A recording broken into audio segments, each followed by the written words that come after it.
Antes e depois da lei, um jeito diferente de assistir TV.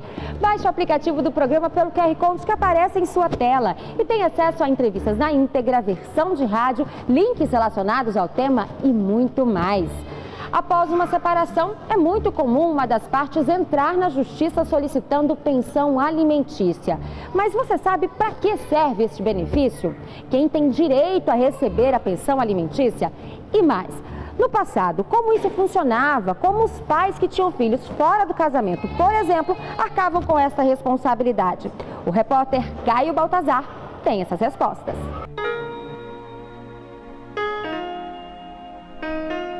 Marianice nasceu na Bahia, mãe de 3 filhos. Ela conta que por causa das brigas, se separou ainda muito cedo do ex-marido. Ele bebia muito, aí eu separei dele que eu não aguentava as brigas dentro de casa, o dia dele era só para bebida, né? Então eu separei e vim embora para aqui. Mas ser mãe e pai ao mesmo tempo não foi fácil. Dona Maria enfrentou muitas dificuldades.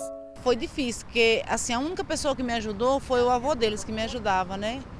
E eu trabalhava, eu ganhava pouco, né? Eu costurava, eu trabalhava num colégio, eu ganhava R$30 naquele tempo.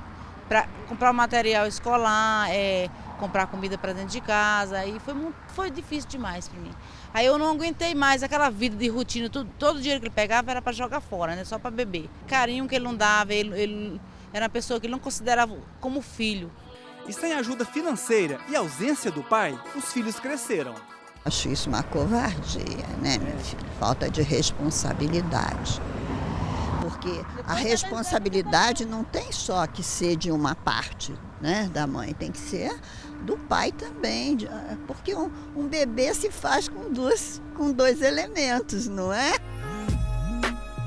Este sociólogo explica que antes da Constituição de 1988, a população seguia padrões estabelecidos pela sociedade e os que estavam fora dos modelos convencionais eram desprezados. A família, ela tinha a característica do ato legal, legalizado, institucionalizado, seja via religioso ou seja via legal, via cartório.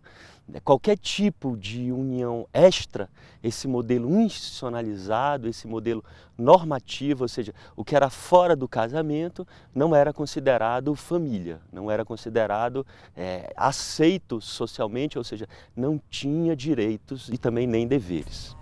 A pensão alimentícia nada mais é que o pagamento de um valor que tem a única finalidade: suprir as necessidades essenciais de quem não pode prover por si só.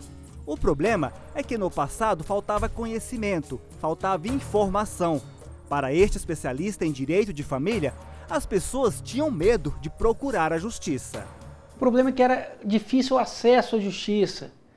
As pessoas ficavam com medo, tinha uma imaginação que a lei só favorecia o bem financeiramente, quem tinha poder à época. Existia também uma cultura, podemos dizer cultura, que o pai, o provedor, sempre tinha uma outra família, tinha uma amante, sempre tinha um filho fora do casamento. Mas como ficava a situação destes filhos? Essa mãe desse filho fora do casamento tinha medo de ir à justiça, tinha medo de pedir. Então o filho às vezes ficava até sem a paternidade no seu registro de nascimento. Só que antes de 1916, o Código Civil previa apenas uma modalidade de alimentos que eram prestados aos filhos. Mas isso quando havia uma relação de parentesco. Caso contrário, não existia a possibilidade de uma mãe que teve filho fora do casamento solicitar, nem que fosse apenas uma ajuda de custo para criar os herdeiros. Era responsabilidade exclusiva da mulher, digamos, se virar, né? Conseguir dar os alimentos, prover a escola, a educação, o transporte, a vestimenta, o teto, enfim, tudo que uma criança, um jovem, um adolescente precisam. Tudo que o pai fizesse seria por bondade, por favor, por consideração, enfim, mas não havia um instituto legal que garantisse o direito a essa manutenção, o direito a alimentos. O artigo 397 do Código Civil diz que o direito à prestação de alimentos é recíproco entre pais e filhos e extensivo a todos os ascendentes, recaindo a obrigação nos mais próximos em grau, em falta de outros.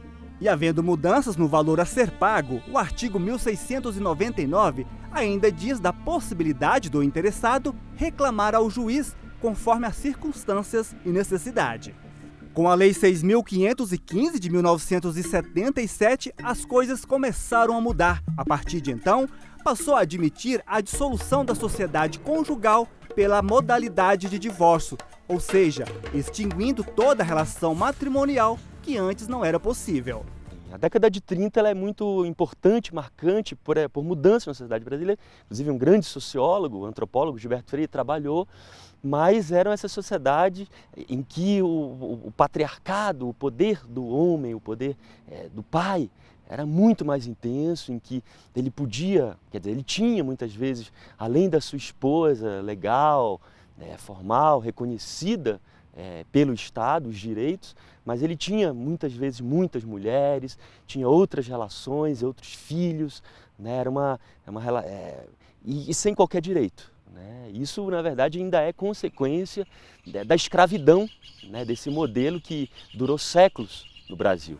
Pode-se dizer que foram momentos difíceis para quem tinha filhos e, por um motivo ou outro, teve que criá-los só, arcar com as responsabilidades sem a ajuda daquele que seria o provedor do alimento, o companheiro. Claro que o país evoluiu, as coisas mudaram, passaram a ser encaradas não apenas como obrigação, mas de forma justa.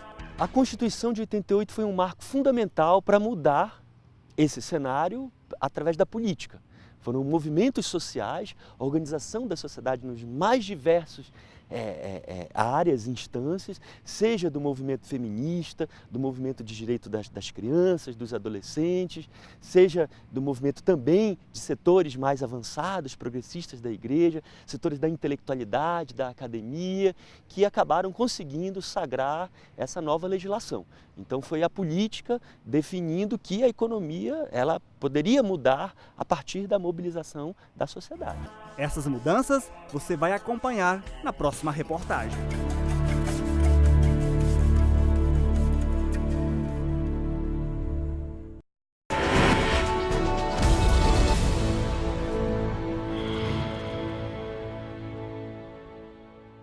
Ninguém quer um nome sujo na praça. Antes de incluir um CPF no cadastro de inadimplentes, a empresa de proteção ao crédito precisa notificar a pessoa.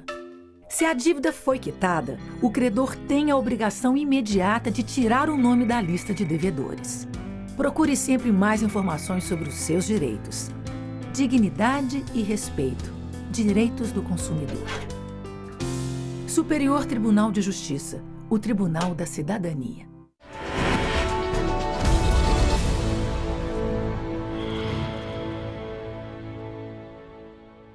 Está na Constituição. Pensão alimentícia é um direito dos filhos e uma obrigação dos pais. E no caso de uma separação, quem não fica com a guarda das crianças tem que arcar com este compromisso. Caso contrário, quem não paga pode ir para a cadeia. Fim do casamento. E para quem tem filhos, é hora de dividir as responsabilidades. E o pagamento da pensão?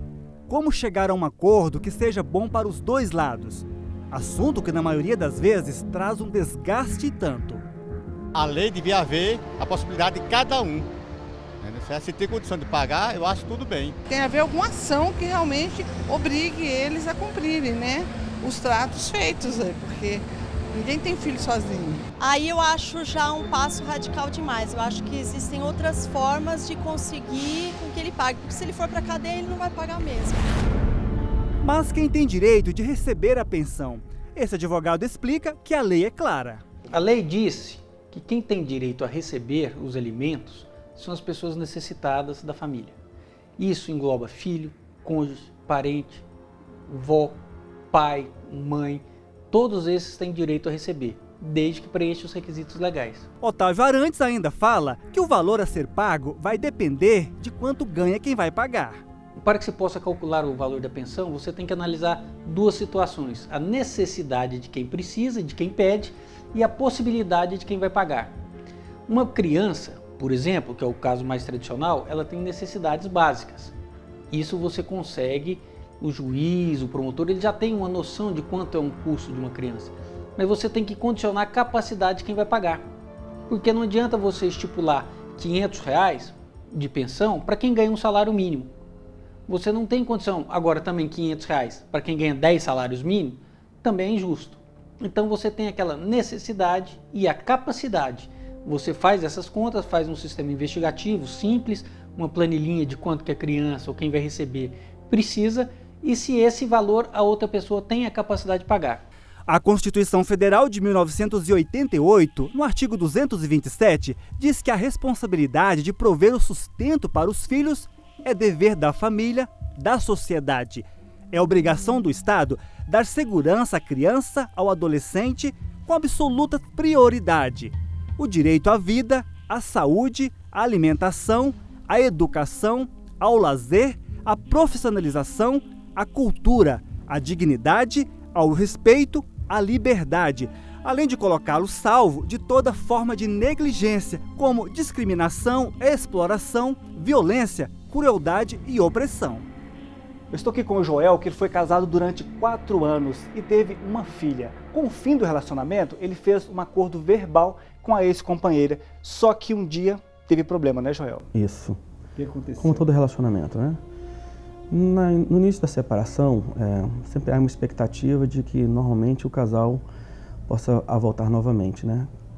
Passado esse período de que isso realmente não ia acontecer, nós temos uma filha em conjunto e aí nós fizemos um acordo verbal para pagamento da ajuda financeira para a criação dessa filha, um acordo verbal de pagamento de pensão alimentícia. Passados-se 2 anos, após esse acordo verbal, aí ela foi induzida por amigos e por um advogado que esse acordo deveria ser judicial. Isso. E aí, a partir desse momento, você começou a pagar judicialmente, como determina a lei? Como determina a lei. Ou seja, fomos para a justiça, o juiz, baseado nos meus ganhos, estabeleceu um valor que deveria ser pago em conta corrente dela, e daí para frente eu passei a fazer aquilo que a justiça havia determinado. Mas, em 2005, o empresário passou por uma série de dificuldades. Sem conseguir pagar a pensão, a dívida chegou a quase R$14 mil. Eu fiquei desempregado, né, durante um período e nesse momento que eu estava desempregado, independente de estar desempregado ou não, tinha que honrar os meus compromissos com a pensão alimentícia ou fazer uma revisão pensional. No entanto, no ano de 2005, 5 de novembro de 2005, eu sofri um acidente. E esse acidente foi um acidente muito grave que me impossibilitou de estar tendo qualquer tipo de ganho.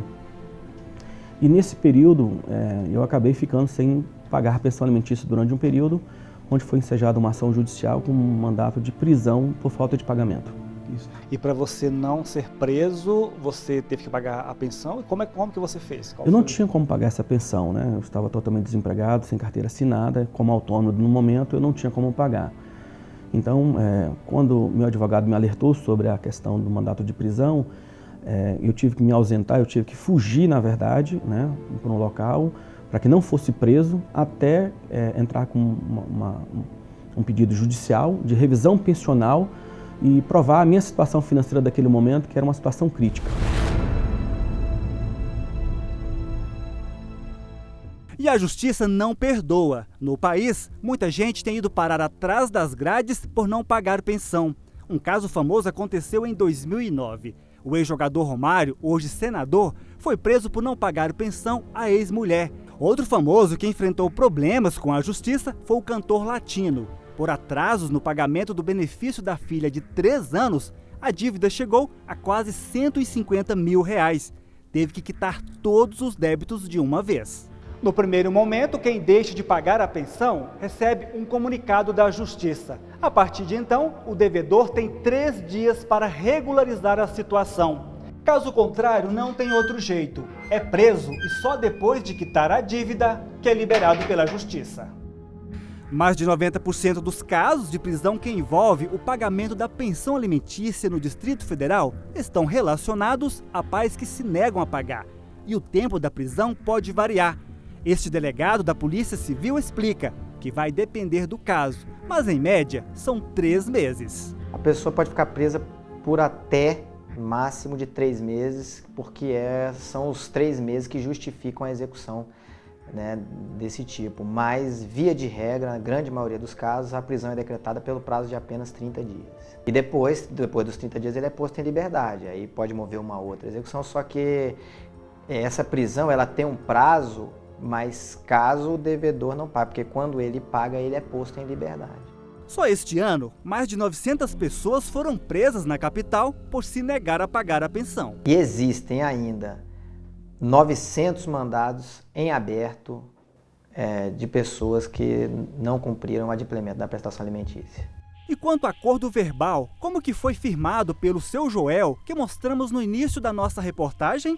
Bom, o advogado lembra que ele até vale, mas não é aconselhável.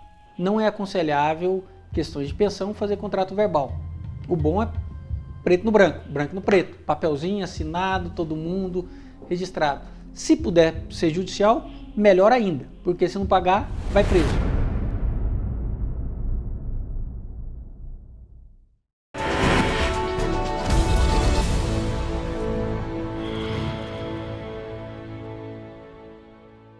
Ninguém quer um nome sujo na praça. Antes de incluir um CPF no cadastro de inadimplentes, a empresa de proteção ao crédito precisa notificar a pessoa. Se a dívida foi quitada, o credor tem a obrigação imediata de tirar o nome da lista de devedores. Procure sempre mais informações sobre os seus direitos. Dignidade e respeito. Direitos do consumidor. Superior Tribunal de Justiça. O Tribunal da Cidadania.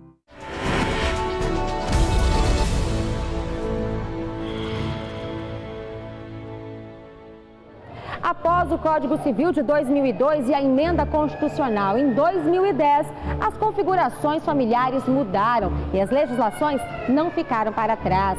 Para garantir os direitos dos filhos, as regras estão cada vez mais rígidas.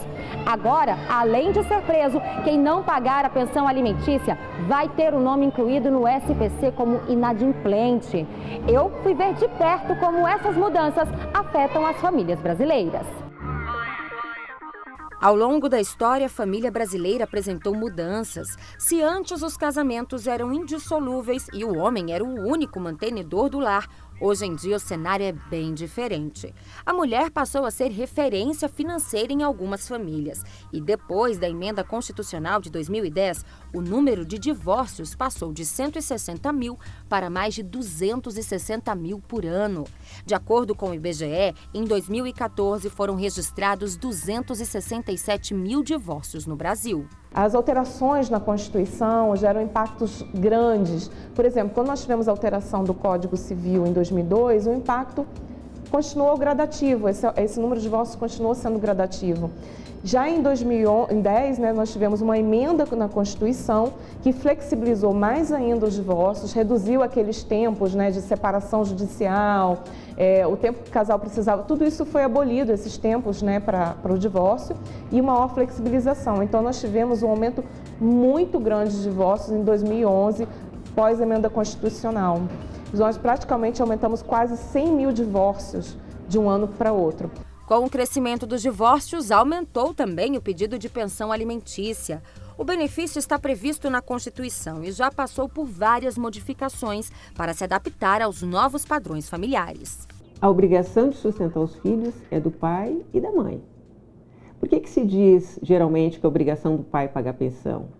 Porque, na grande maioria das vezes, a mãe ainda detém a guarda do filho. Então, se o filho está sob a guarda materna, me parece razoável que o pai pague pensão. Diferentemente, se o pai detém essa guarda, a mãe vai pagar essa pensão. Agora, o melhor de tudo é quando ambos querem ser detentores da guarda. E isso acontece com a guarda compartilhada, que hoje é regra, mas não é obrigação. Significa dizer que a regra hoje seria guarda compartilhada. Se o pai e a mãe quiserem ser detentores da guarda desse filho, o juiz deverá fixar a guarda compartilhada. O que a gente vem percebendo é que a mulher é o predominante, Os filhos eles permanecem com a mulher após o divórcio, mas tem aumentado bastante a guarda compartilhada. A guarda compartilhada de filhos, ela tem aumentado, né? Ao longo dos anos, na série histórica, ela tem aumentado bastante. Isso significa o desejo do pai de participação, não só financeiramente, como na própria criação, educação dos filhos, o que já mostra um comportamento também, um amadurecimento nesse comportamento do próprio pai, né? Do próprio homem. O homem também tem mudado, não só a mulher. A Constituição Federal e o Código Civil Brasileiro afirmam: o dever de pagar pensão alimentícia é da família. Num primeiro momento, essa obrigação é do pai ou da mãe, mas na falta de um deles, ela pode ser atendida por outro parente mais próximo, como avós ou tios. A chamada pensão avoenga está no novo Código Civil de 2002. É uma obrigação familiar prevista em lei de contribuir com a subsistência dos parentes que não têm condições. Há 5 anos, Marcelo Eduardo foi acionado na justiça pela família da ex-nora. Na época, a única filha do casal tinha 8 anos de idade e o filho de Marcelo não tinha renda formal. Ele trabalhava na informalidade e eu não sei se a ex-companheira dele exigia alguma colaboração ou alguma forma de manter, porque tem despesas escolares, né, vestuário, enfim, né, cada um tem a sua necessidade, então não sei que motivos que a levou a fazer cobranças a ele e vendo que não havia nenhuma resposta, acho que atropelou esse acionamento vindo diretamente para mim. Né? Ou seja, seu filho não chegou nem a ser acionado? Não chegou nem a ser acionado. Eu recebi a intimação da justiça já para responder o pedido de pensão. O juiz definiu a pensão avoenga. O valor é referente a 5% do salário bruto de Marcelo e vem sendo descontado direto na folha de pagamento. Ele diz que não é contra a pensão avoenga, mas faz ressalvas. Incomodou porque a zona de conforto que ele era mantido foi preservada. Então a responsabilidade deixou de ser delegada a ele, uma vez que ele não tinha o compromisso porque eu sou pai. Então é como se tivesse sido amparado pelo pai de uma obrigação que é dele. Então, eu acho que a responsabilidade, acompanhado da maturidade, que tem que partir de quem é a real responsabilidade, é que tem que correr atrás para não causar danos. Então, eu me senti moralmente prejudicado, que felizmente, assim, não é um montante que me prejudique, mas compromete. Agora, a questão moral, a questão da dignidade, né, eu acho que essa responsabilidade não deve ser afastado de quem é de direito. Ele continua trabalhando na informalidade, onde a minha esperança é de que ele assuma o compromisso que já deveria ter assumido há muito tempo. Não mudou e assim, eu tenho esperança, assim, não como eu disse, por uma questão econômica, mas para que ele amadureça e veja que aquilo ali cabe a ele, essa responsabilidade. A obrigação alimentícia paga pelos avós, ela só é paga e definida se aquele pai ou aquela mãe que deveriam pagar essa pensão não pagam ou só tem possibilidade de pagar um valor extremamente irrisório, o que faz com que aquela criança não consiga sobreviver de forma digna. Exemplo, a criança tem alguma necessidade especial e precisa de R$1.000 para sobreviver. O pai só consegue pagar 30% do salário mínimo. Então, o que nós temos que fazer? Nós temos que colocar com que esses avós também venham participar dessa obrigação alimentar e fazer com que eles participem do pagamento dessa pensão para essa criança. Claro que a gente vai ver no caso concreto se esses avós têm essa possibilidade, porque há muitos casos em que sequer os avós têm possibilidade de manter esse neto. À medida em que o tempo passa e novos modelos e necessidades a respeito da pensão alimentícia surgem, a justiça evolui. Recentemente, o Superior Tribunal de Justiça decidiu que uma senhora de 70 anos deveria receber pensão alimentícia do homem com quem manteve uma relação paralela por 40 anos, a chamada pensão amante. O que o STJ fez foi fixar a pensão para uma senhora que dedicou 40 anos da vida dela para um homem que, infelizmente, para ela, ele era casado. E ele se manteve casado durante esses 40 anos da relação. Significa dizer que essa senhorinha, volto a dizer de novo, que hoje ela tem 70 anos, que passou a receber essa pensão, que o STJ assim definiu, ela teve sim uma vida difícil, eu acredito, que viveu 40 anos do lado de um homem casado. Em novembro de 2015, mais uma novidade. Agora, quem não honrar com o compromisso também terá o nome incluído no cadastro de mal pagador, SPC ou Serasa. Tem que pagar pensão, isso é lógico, tem que pagar. Agora, sujar o nome do cara no Serasa, por que tem a ver isso aí? Por que a justiça não vê mais outras coisas aí que tá precisando? É uma obrigação que ele precisa cumprir. E assim como qualquer outra obrigação, tem que ficar sujo o nome mesmo. São umas outras formas da gente tentar viabilizar com que o pagamento da pensão alimentícia possa ser efetivado. Porque a grande demanda nas varas de família ainda são as ações de alimento e as execuções desses alimentos. Então, eu acho que nós temos que nos curvar aos casos da vida e à realidade que ela se mostra e não julgarmos com preconceito. Antes e depois da lei. Aqui você acompanha os direitos e deveres do cidadão, os passos da justiça e as decisões que mudaram histórias de vida. Nós temos um encontro marcado na próxima semana com mais uma lei que faz a diferença na vida dos brasileiros. E você pode participar. Mande uma sugestão para antes e depois da lei, @stj.jus.br.